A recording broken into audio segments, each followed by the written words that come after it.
પણ આજે આનંદ થયો. જો સરસ ઉનાળા ગામની અંદર મેં હમણાં જ કીધું છોકરાઓને કે આવવાનું થયું. એક આનંદ, એક ઉત્સાહ અને તમારા બધાનો આ ઉમંગ અને ભગવાન પ્રત્યેની લાગણી છે. ગરમી, મને હરિભગતે કીધું ચાલીને આવ્યો ને આ બાજુથી, તો મને કે ગરમી બહુ છે. મેં કીધું અહીંયા ટાટક હોય તો ઉપરની ગરમી અસર ના કરે. આ વાસ્તવિકતા છે. અને ગરમી સારી, બે રીતે ગરમી લેવાય. એક તો એમ કે કેટલી બધી ગરમી છે, એમ કે દુઃખી થવાય. અને કેવી સરસ ગરમી છે એમ કહો તો. બધું માનસિકતા જ હોય છે ને, મગજમાં જ છે બધું. એટલે આનંદ પ્રાપ્ત કરવા માટે, સુખ પ્રાપ્ત કરવા માટે ભગવાને આટલું બધું આપણને આપ્યું છે. અને આજે ધન્ય છે હરિભક્તોને જેને સેવા કરી છે. આપણા પાટોત્સવ નિમિત્તે, આ વાડી નિમિત્તે, આ જમીનમાં જેના યોગદાનો બહુ જૂના છે. તમારા વડવાઓના યોગદાન બહુ જૂના છે. આજે હું દર્શન કરવા ગયો બહેનોના, ભાઈઓના મંદિરમાં. આપણી જૂની મૂર્તિઓ છે જેની કિંમત કોઈ થઈ શકે એમ નથી. જેમાં તમારા વડવાઓએ કેટલું બધું ભજન, કીર્તન અને ધ્યાન આદિ કર્યું હશે. આ આપણા સમાજના જેટલા ગામો છે એ ભગવાનને વળગીને રહેલા છે અને ભગવાનથી દૂર થયા નથી. ભલે માળા ઓછી ફેરવે, એ તો હું જાણું છું. આ બાજુનું આમનું ડિપાર્ટમેન્ટ જુદું આવે, પણ માળા ભલે ઓછી ફેરવે પણ ભગવાન ભૂલતા નથી, એટલું સારું છે. અને એટલું ધ્યાન રાખવાનું. આજે નવી પેઢી છે એ જોઈને ઘણો આનંદ થાય. આજે દીકરા છે, દીકરીઓ છે, ખાસ કરીને જે છોકરાઓને મળવાનું થાય અને ભગવાન પ્રત્યે, દેવ પ્રત્યે, આપણા સત્સંગ સંપ્રદાય પ્રત્યે, સમાજ પ્રત્યે જેટલી જવાબદારી છે એ અદ્ભુત છે. અને એનું કારણ છે કે તમારામાં બીજબળ છે અને સંસ્કારો તમારા વડવાઓએ આપ્યા, એ જાળવી રાખ્યા છે.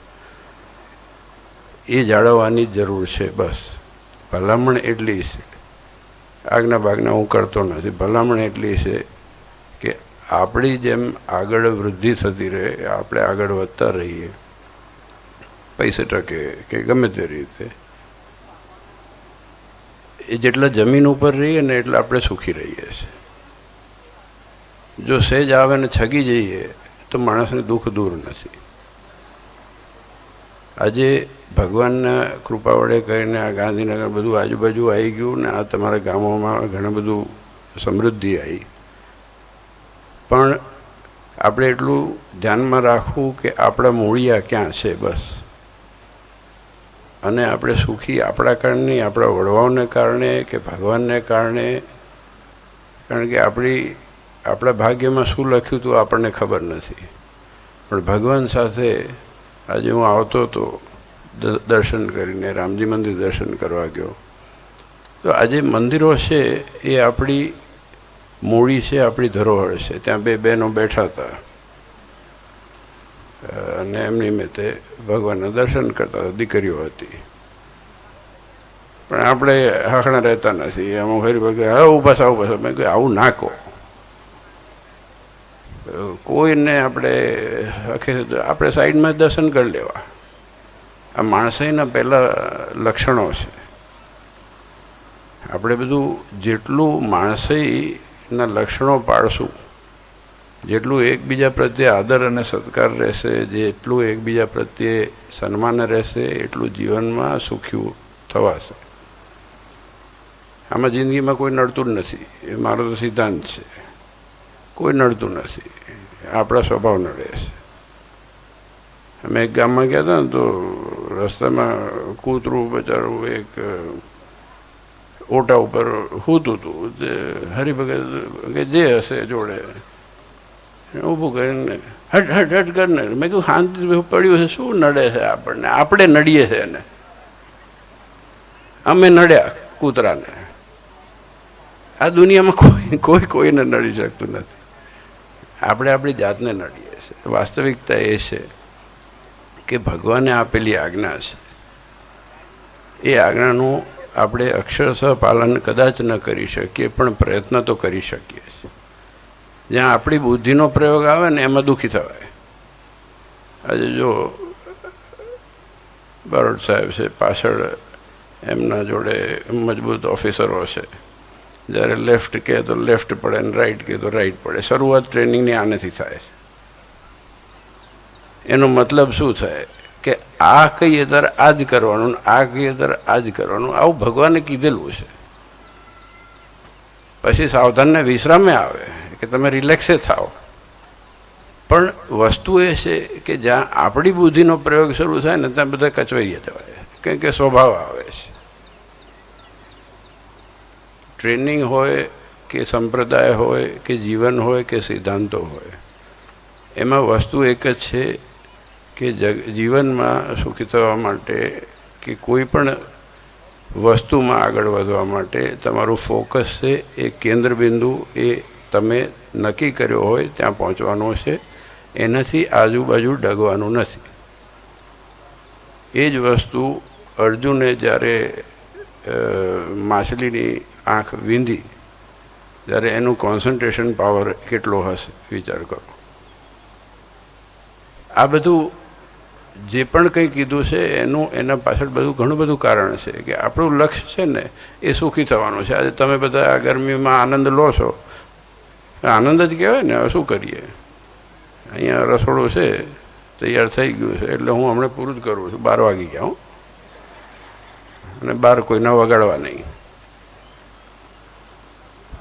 છેલ્લે કેન્દ્ર બિંદુ ભગવાન આવે છે, અને ક્યાંય આપણે આગુ પાછું ન થાય એ સાચવીને આપણે રાખવાનું છે. અને તમે રાખો છો. આજે આનંદ થયો અને પછી પાછા ફરીથી આવવાનું થશે. આપણે અહીંયા સરસ સમાજ ઉપયોગી વાડી પણ કરવાની છે, ફૂલવાડી કરવાની છે. અને કોઈક ફોને કરે છે, ખબર નહીં.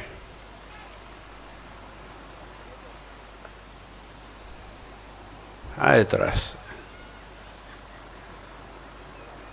આ બધું લઈ લઈને આ બધા હેરાન થઈ ગયા આપણે બધા.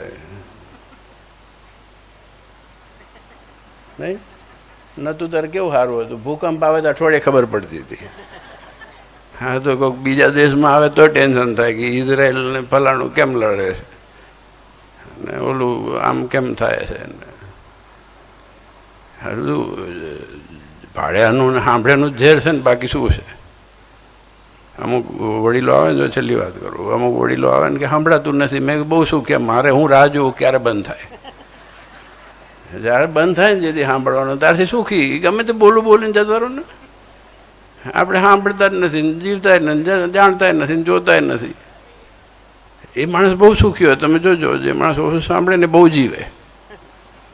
આ વાસ્તવિકતા છે. તમે જોજો, નક્કી તમે આ લખીને રાખજો. એટલે ભગવાન આશીર્વાદ આપે, આ બેરા કરી નાખે. મેં કહ્યું ભગવાન આપણા ઉપર કુરાજી છે કે હજી કાં સાંભળાય છે. આ તો સામાન્ય વાત છે, પણ આજે હું ફોન કરું.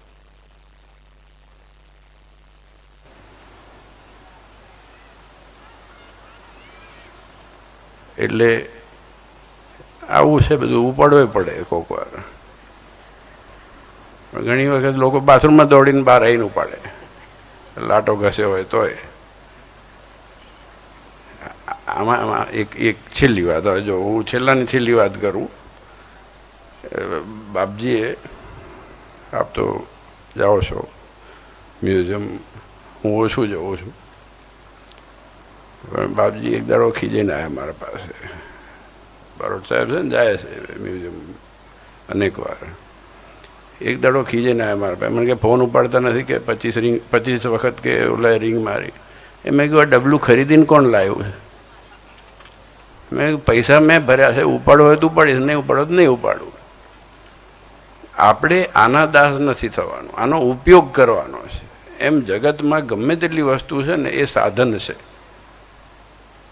એટલે બાપજીએ કહી દીધું કે આના જો લમણાજી કરવા જેવું નથી. પણ વસ્તુ એ છે કે આ તો ઘણી વખતે કામ હોય, બધી વસ્તુ હોય છે, સમય અનુસાર સારું છે, આમાં ઘણું બધું સારું છે, બધી વસ્તુ સારી છે, કોઈ વસ્તુ ખરાબ નથી, પણ કોઈ વસ્તુના ઉપર આધારિત થઈ જવું એ નુકસાનકારક થાય છે. આપણે આપણા સ્વતંત્ર રહીએ, આપણે ભગવાનના થઈને રહીએ, એ જ અગત્યની વસ્તુ છે. હવે બધાને ભોજનશાળા તરફ પ્રયાણ કરશું ને હજી કંઈક સ્વામી કંઈક ઇન્સ્ટ્રક્શન લે છે, એટલે આવો, હજી બાકી હોય તો કોઈ પહેરી લો હાર બાર. બાકી ગામના દરેક લોકોનું ભગવાન મંગળ કરે. આપ સૌ અહીંયા સરસ ગરમીમાં આનંદ લો છો અને આટલું પંચાગ્નિ તપ કરો છો એ બદલ અભિનંદન, ધન્યવાદ. અને આપ સૌનું ભગવાન પરિવારોનું મંગળ કરે એ જ ભગવાનના ચરણોમાં પ્રાર્થના.